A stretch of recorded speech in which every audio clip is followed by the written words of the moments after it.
Rob, I told you I was going to have a little fun in Miami. I finally got a chance to do that last night. I walked into the media party maybe an hour late, and to see you out there doing the merengue, the salsa, all of it, it wasn't that kind of party yet, Ryan. It was still early. Well, here's the thing. So walk into the media party last night. By the way, welcome to the Tampa Bay 55 podcast. We are here on Radio Row from the site of Super Bowl 54 in Miami. Rob Higgins and Ryan Bass here with you as we kind of take you through the process of what it's like to put on a Super Bowl in the greatest city in the world in Tampa Bay. We're here in Miami, and of course last night my Miami roots came out a little bit. So they started the salsa and merengue at the media party. I just walk in and I see you getting after it on the dance floor. It was somewhat awkward that you were the only one out there. It's okay. Yeah. Well, look, you do you. I'm a trendsetter. I don't wait for other people. I'm the one setting the trends. And last night, you get a couple of Jamesons and Coke in you, and you know what? The feet just start moving out of nowhere. To each his own. I'm shocked I haven't seen it yet go viral on social media, but maybe that's more speaks to your dance skills than anything. You know what? I've been told I'm an okay dancer, but last night, in my mind, I was the best dancer out there, probably because I was the only dancer out there. That's true. Rob Higgins and Ryan Bass here with you. Again, the Tampa Bay 55 podcast. We are here on Radio Row in Miami.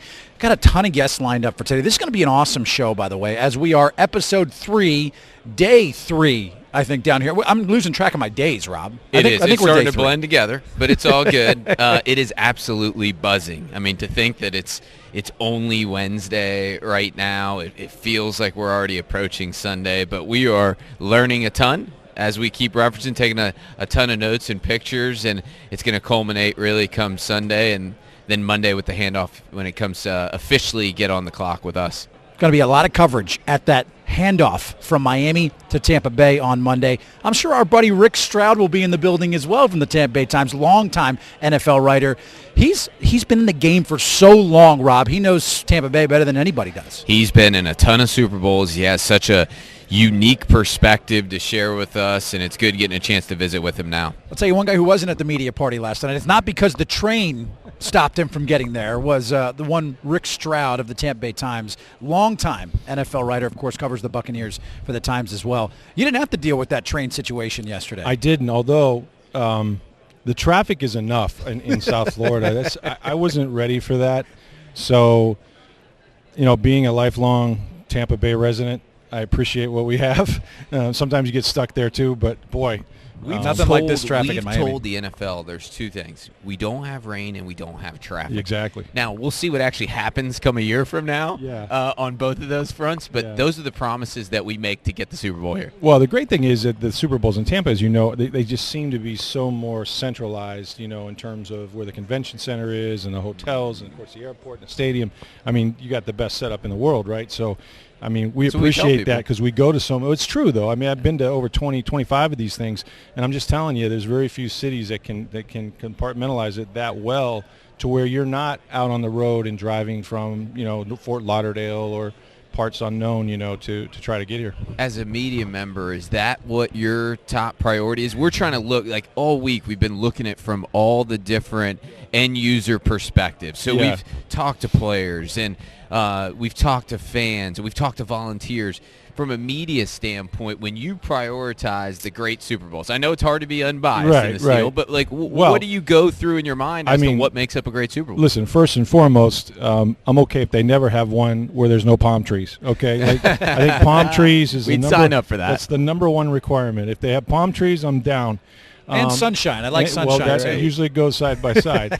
So, weather is big. But really, for us, I mean, what has happened, as you know, this game and the events have grown around this game to just steroid levels, right? And so, for us, when we're trying to get to team hotels, when we're trying to interview players, when we're trying to get, transportation between the media center and those places, it's very difficult if it's, if you're on a bus or you're having to get on a highway for an hour in between. There's just not a lot of time. So, time is the essence, right? And I'm still a print guy, so I still actually have deadlines in addition to just being a digital guy, which is 24 hours. But so that I found that the great, and for fans too. I mean, I think they like to be able to move on foot when they can. From the NFL experience to whatever, is a concert series or whatever's going on down there.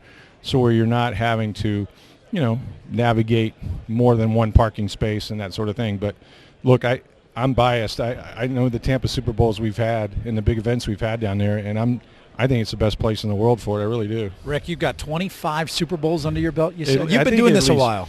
I have. I started when I was 10, and I'm not as old as I look. But I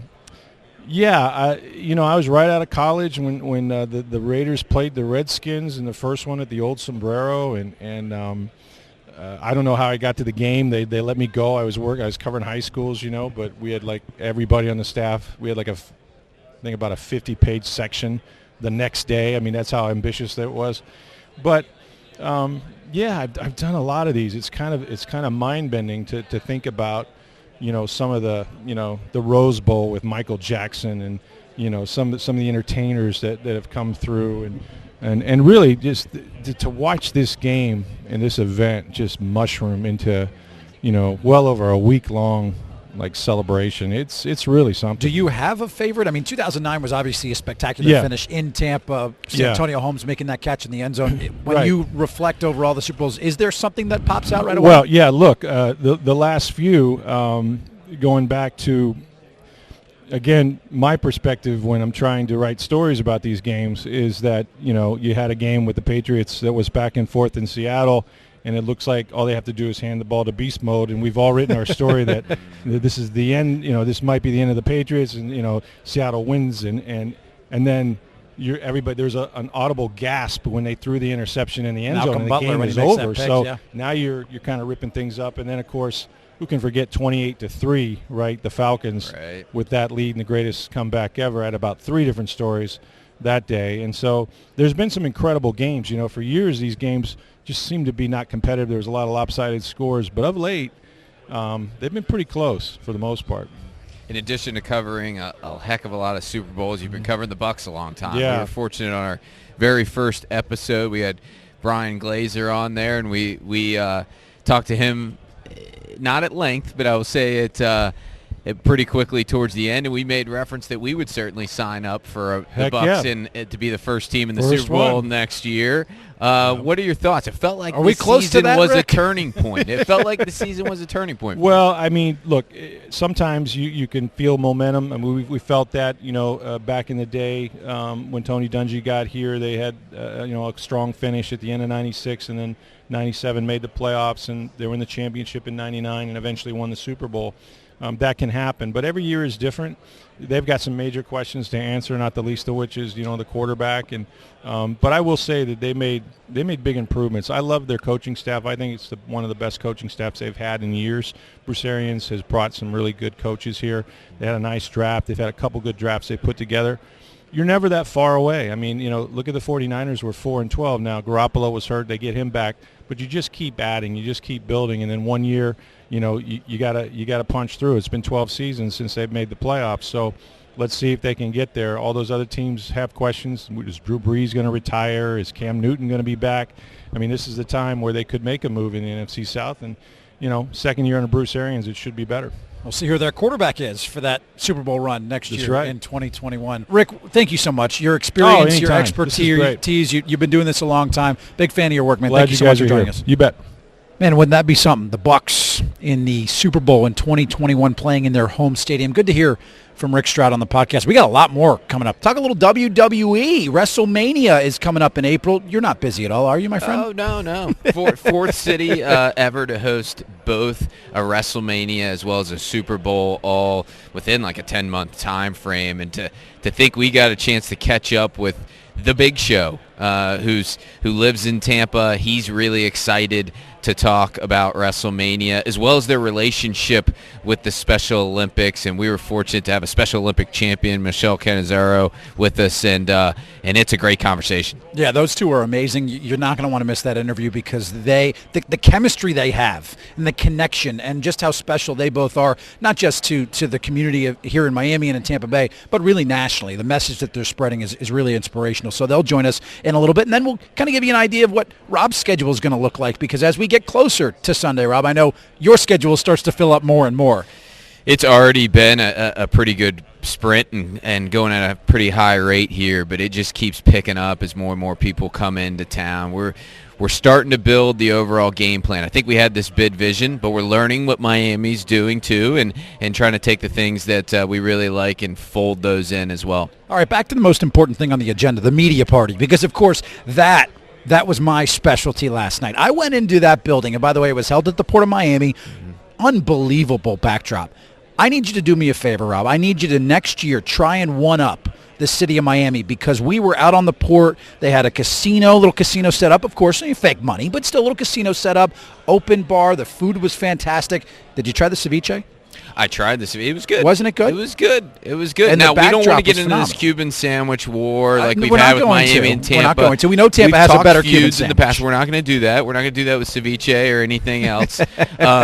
But certainly when it comes to the media party, there's a few boxes you always want to check, and that's what we were looking for last night. Got to be plenty of food, a diverse food offering, got to have plenty of space. Nobody wants to be cramped. You know, the one thing, and I think you referenced it, and I saw it on your social feed last night too, is I think you got to have great photo activation. So whether it's that big backdrop of the skyline, whether it's some of the other things that they had going on, I thought that was pretty cool as well. You want to showcase the community to the nearly 6,000 media members that are there, and they certainly check that box as well. And the vibe, of course, was very Miami-like. You had some salsa music playing. You had a little bit of merengue going on as well. You had two levels, too, an upstairs and a downstairs, and it seemed like everybody was having themselves a fantastic time.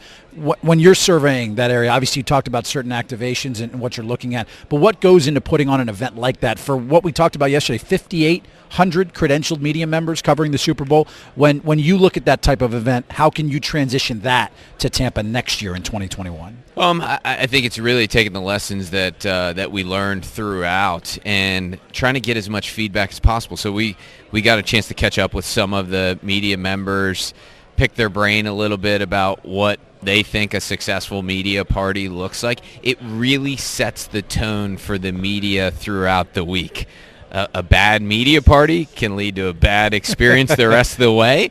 So it's one of those things we want to make sure it goes really well. It's a unique opportunity, if you think about it, to be able to entertain that high a volume of media all at the same time. So naturally, we want to make sure that goes really well. We've started to go through a lot of the potential venues in Tampa that could make the most sense and hit along all those boxes that I referenced. So getting a chance to see it last night, big step in that direction. Now, I know yesterday, Rob, speaking of media, you also had an opportunity to go down to South Beach. When you went down there, what did you observe and what did you take in?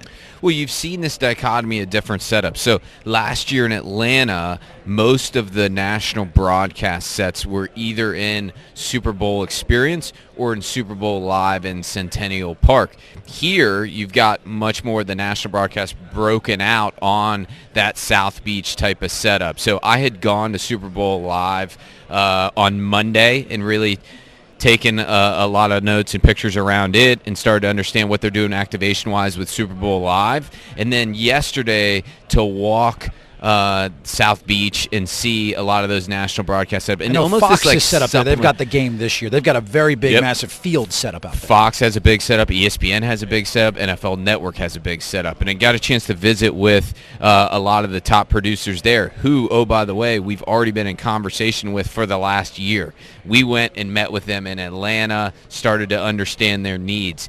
You know, I think the landscape, the paradigm has shifted here a little bit where that set location becomes ultra important when it comes to critical mass and building this atmosphere so that when they're broadcasting back to Alaska, when they're broadcasting back to Maine, all across the world, you want to sense the energy, you want to sense the postcard from that destination as that backdrop and that set location. So we've got to do as much as we can to strategically place that in the right spots around our region. And yesterday, getting an opportunity to visit with their folks, understand what they're liking and digging about this year's setup, specifically on South Beach, was pretty cool. Yeah, I think we got a couple of pretty good setups for people to take in that postcard of Tampa Bay because, I mean, how many gorgeous, picture-perfect locations are there in our area? We do. Countless. I think there's so much focus on the people that come here. And that fan experience, as we talked about, is the absolute priority.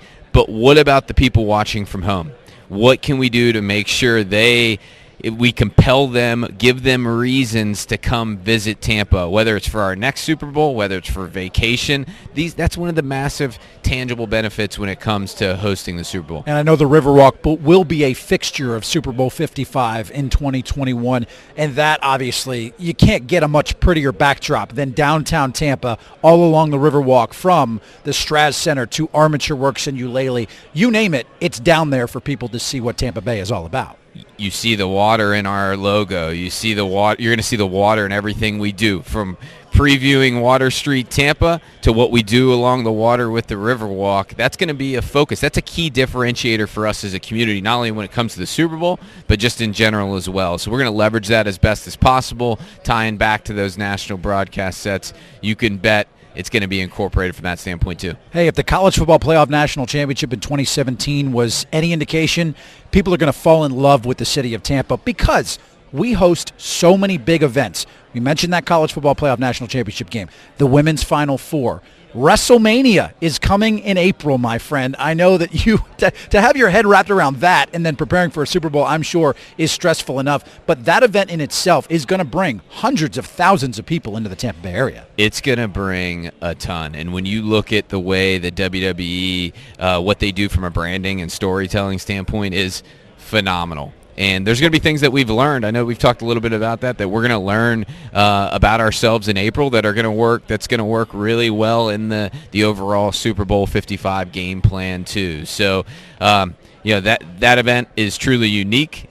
To get an opportunity to host it for the very first time is more than exciting, and we can't wait for that one as well. I talked to a number of media members last night at the party that were like, yeah, we're going to be in Tampa in April for WrestleMania. You wrap your head around it. For those that aren't huge wrestling fans, this is a major, major event coming to town. And when I say hundreds of thousands of people, this is at Raymond James Stadium where you're going to see that kind of crowd for this type of spectacle. And not only the event at the stadium itself on Sunday, April 5th, there's 4 events at the arena, Amalie Arena, that'll take place from their Hall of Fame ceremony to their NXT to SmackDown Live to Monday Night Raw. And then they've got a great fan fest and WrestleMania access that will take place at the Tampa Convention Center, which they'll have several sessions of. So it's so much more than just the big WrestleMania event itself at the stadium. It's close to a week-long celebration that'll take place in our community with fans from all 50 states and more than 60 countries. One guy we're certainly going to see in town is the Big Show, WWE Superstar. He certainly loves the city of Tampa, lives in Miami currently, but he told us he's making his way back up the Tampa Bay, baby. I've always wanted a chance to meet him for just the simple fact that him and I share a very similar physical stature. And so to meet another specimen similar to me was phenomenal. I'm sure he was a little bit intimidated. I saw him kind of grabbing his hand after our handshake as well, but what a great visit with him. Yeah, I had to shake it. I had to shake my hand off a little bit as not me. I thought it was his fine. Big old mitts just engulfed my fist as I shook his hand. By the way, if you want to see his stature compared to Rob's, at Tampa Bay LV, head to that Instagram page. You can see the picture there. With the best is I had the Radio photographer take the angle where it makes me look even a little taller. Oh, so wait a minute. You sacrificed me for you. Yes, yeah. I see what you're doing here. And I thought I was your buddy here, but no, you already threw me in the can for the Big Show. 7-time world champ.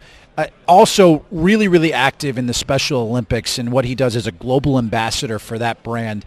Really cool to be able to have him and also Michelle Cannizzaro join us as well on this podcast. Those two together, we talked about it to open, the chemistry, the dynamics. Michelle's inspirational in itself, being from South Florida and being able to compete in the Special Olympics at the level that she does, it's quite sensational. We love the relationships that WWE has from a community standpoint, and their relationship with the Special Olympics is truly incredible, as you see today. I mean, they're talking to a ton of national media, including this star-studded podcast as well. So what a great visit with them, and talking both Special Olympics and WrestleMania. Everybody knows, everybody's really excited about WrestleMania, just 67 days away. And we're so fortunate to be joined here by the Big Show and Michelle Cannizzaro. Yes. Thank you. We could not be more excited to have two special guests with us. It's going to be a fun run leading up to. I think what a lot of people don't understand about WrestleMania is WWE has a tremendous relationship with Special Olympics, and it's certainly an incredible cause, and we couldn't be more excited to have you two join us. Michelle, if you don't mind, share with us what it's like to participate in Special Olympics and to compete. Oh my goodness. I've been in Special Olympics since I was 8.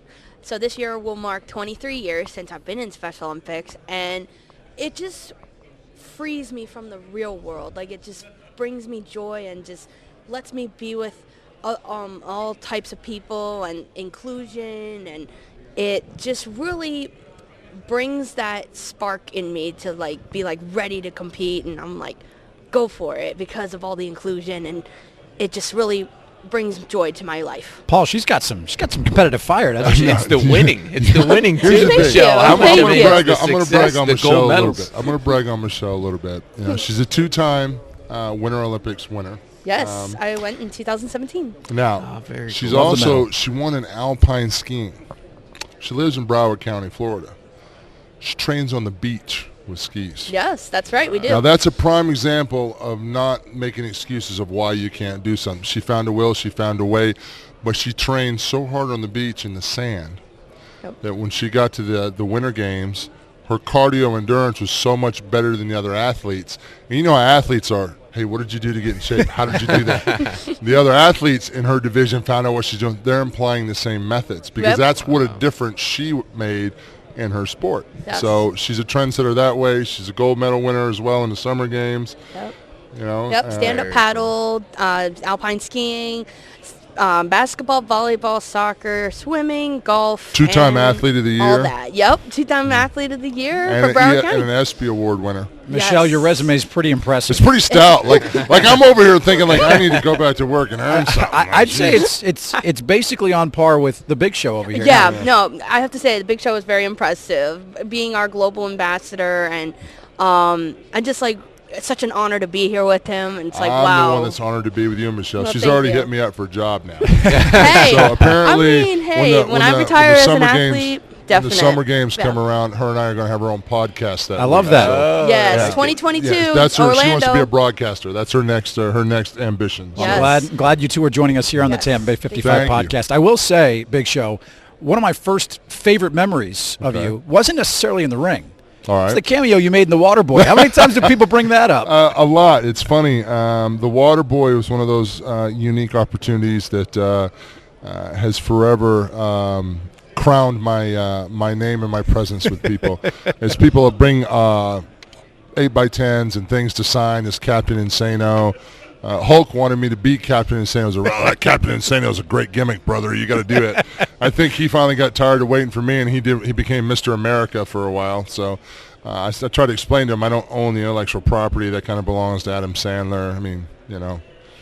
Kind of belongs to him. Kind of belongs to him. So, you know, I'm ready to do a Waterboy 2 where, you know, Captain Insano needs a Waterboy to get back in for one last run. I'm in So, for that. I'm yeah. in for that. I'm Paul, pitching my own angles now. How excited are you for WrestleMania? You know, it's been 36 years in the making to finally come home to Tampa. You know, the long-standing relationship between Tampa and the WWE. Well, there's so much I know we're wrestling thrilled. How about history. you? Yeah, I'm just overwhelmed by it. There's so much wrestling history in the Florida area.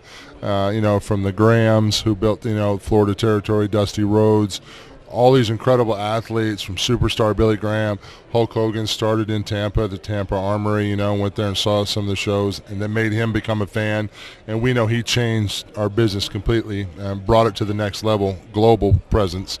To come over to Tampa, I'm excited because it's a short drive from Odessa. Not a bad commute. Not a bad commute. For the first time, WrestleMania is going to be a nice short commute for me. Right in your backyard, too, because I know right now you are living in South Florida, but you're heading back up to Tampa to call that your I'll be back permanent up there home. before WrestleMania, definitely. I will be up. I don't know if the rest of the family is going to make it, but, you know, I'll grab the dog and we'll move up there, so we'll be good. Now, I know you have a very special relationship with Michelle. Yes. I want to share a quote that I read from you. They have big dreams. I'm honored to, in a small way, help those dreams become a reality. In speaking to the Special Olympics, what made you want to get involved and really help people and interact with people like Michelle? Well, the Special Olympics really is twofold. Now, I got involved at Wichita State when I was a basketball player there. Our team did some work with Special Olympics, and it was a volunteer basis for the athletes to volunteer, and I did. And I got hooked right away on the athletes. Their competitiveness and their heart and desire to do well and desire for others to do well, and the sponsors and all the things that make Special Olympics so unique and how they give back to the community. I just fell in love with it. I fell in love with the athletes. I fell in love with the concept. If you look at the Special Olympic athletes and how they compete, it's really a blueprint of how we should all treat each other. Because they're competitive. Yes, they want to win, but they're also supportive of one another. And for them, winning and losing isn't the end. It's about doing your best, and it's okay to do your best, and then the athlete itself, to me, it's like chicken soup for the soul. That's why I do it. And I've always been involved with Special Olympics, but then to be honored as a global ambassador just blows me away. I'm overwhelmed and humbled by it because they think, oh, I'm bringing recognition because of the celebrity and fame and all that, yada, yada, yada. But for me, it's just one of those kind of things that every time I'm involved, I meet somebody new, I walk away feeling overwhelmed and humbled. Michelle, we're here studying the Super Bowl experience a year out from when we host. What's it been like for you this morning, going around and doing these interviews and talking about Special Olympics, trying to carry this guy on your shoulders? Yeah, she's carrying me. Trust me, she's carrying me. I know. I love doing this. Like, this is actually, if I retire from being an athlete, I would love to broadcast because I just like talking to people and explaining to people about what Special Olympics has impacted on my life and to other athletes as well, because it's an inclusion revolution movement. Like, that's what Special Olympics is. Like, because when I was younger, I wasn't included in things and they tried to make it all separate, and it was like, no, you have to include people. Like, everybody is unique in their own way, and we need to bring it all together, and that's what Special Olympics does. Well, I'll tell you what, Michelle, you got a seat next to me anytime you want it, okay? I'm saving a seat for you. Say that. I'm telling you right now, she'll be right next to you. Ever want to come to Tampa? It's just a short trip up. I've only been to Tampa one time for state games for volleyball. That was it. That was a long time ago. We want to get you back. We want to thank you guys so much for being here. Thank you. Speaking on the Special Olympics, and of course, we're excited for Wrestlemania coming up in April. Yes, Wrestlemania and Super Bowl for next year. Absolutely. That's right. Yeah. There you go. So you guys are hosting two things. Plus the Big Show Michelle, podcast for the summer games, right? Yeah, right. Yeah, I'm definitely going to do that. I'll get a banner made. There you go. Right. There you go. Well, thank you. Thank you, guys. Going to be a madhouse when WrestleMania comes to town. The Big Show, I'm sure, will be a fixture for that event in Tampa Bay come April 5th in 2020. Of course, the Super Bowl is going to be in 2021 in February. Only the fourth city to host both WrestleMania and the Super Bowl in the same year, as you mentioned, Rob. In that same calendar year, I should say. And let's mix in a March Madness with the men's basketball first and second rounds, March 18th and 21st. So quite the trifecta. There's going to be a lot of people coming to Tampa Bay and getting a taste of the city for the first time. So much of what happens at the Super Bowl is about brand activation and this conglomeration of a ton of Fortune 500 companies, whether it's NFL partners that are activating at the highest levels, which we've been studying. I actually have 3 meetings today with different NFL partners to start to talk about their plans for Tampa. Wait a minute, you telling me people want to advertise at an event like this? Maybe just a little bit, not only in the broadcast but on the ground here. I mean, we see it on Radio Row. People are coming through and trying to promote certain products while they're doing their radio hits or their podcast hits or jumping on one of these massive sets we have here. Everywhere you look, there is some sort of logo or sponsor, Rob, that is staring right back in your face. We're always going to focus on the glass being 3/4 full in Tampa. But one of the things that we lack from a community standpoint is having like this dearth of Fortune 500 companies. We don't have a ton compared to a lot of other communities. So like Miami, for example. Here is an opportunity to forge relationships with Fortune 500 companies, whether it be NFL partners. They have 35 NFL partners. In fact, they came to Tampa in November as part of a familiarization trip to learn the lay of the land and start to understand our Super Bowl setup so that they can begin their individual game plans for what Super Bowl 55 will look like for them. I think there's so much focus on just the week of the Super Bowl. Well, those individual companies' activations take months to plan. Well, and here's the thing, too, Rob. As you're driving down, I-95 here in Miami or 395 as you're heading to Miami Beach, there are signs on buildings, hotels, the official bank of the Super Bowl host committee. Everywhere you look on any building outside, you've got placards that are saying Super Bowl LIV.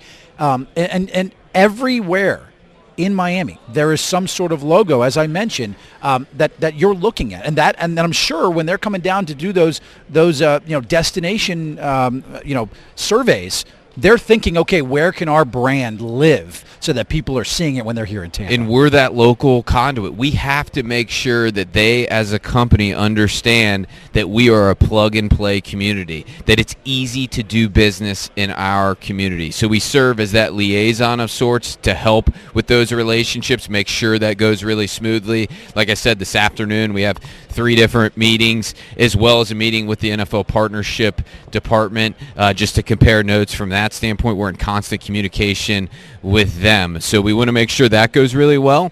But then the overall host effort relies on a lot of local partnerships. Certainly there's the public sector, from the county to the city to dealing with our state as well, and their support is phenomenal. But then it takes a huge private sector lift too. So we forge relationships from a host committee standpoint. We're going to hear from one of those right now. We're so fortunate to have created this relationship with Shriners Hospitals for Children, and we got a chance to sit with their CMO, Mel Bower, and talk about what that host committee relationship looks like for them. All right, guys, we're joined by Shriners Hospitals for Children Chief Marketing Officer Mel Bower. Mel, thanks for coming with us this afternoon. Thanks for having us.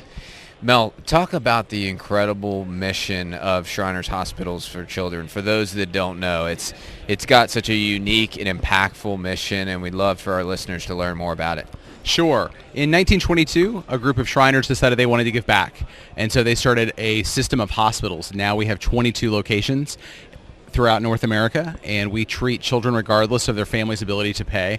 And we do that in cooperation with a lot of academic institutions, so we're at the cutting edge of research, as well as having what we believe is the most amazing care anywhere. How many patients a year are you guys seeing on an ongoing basis? So we're seeing upwards of 40,000 new patients a year at all of our locations combined. Now it's not just Tampa Bay, for those that are listening, right? Shriners Hospitals for Children is all over the country. We have 20 within the United States. We have a hospital in Canada as well as one in Mexico. But we also do international outreach, and we've actually treated children from over 170 countries throughout the world. Wow.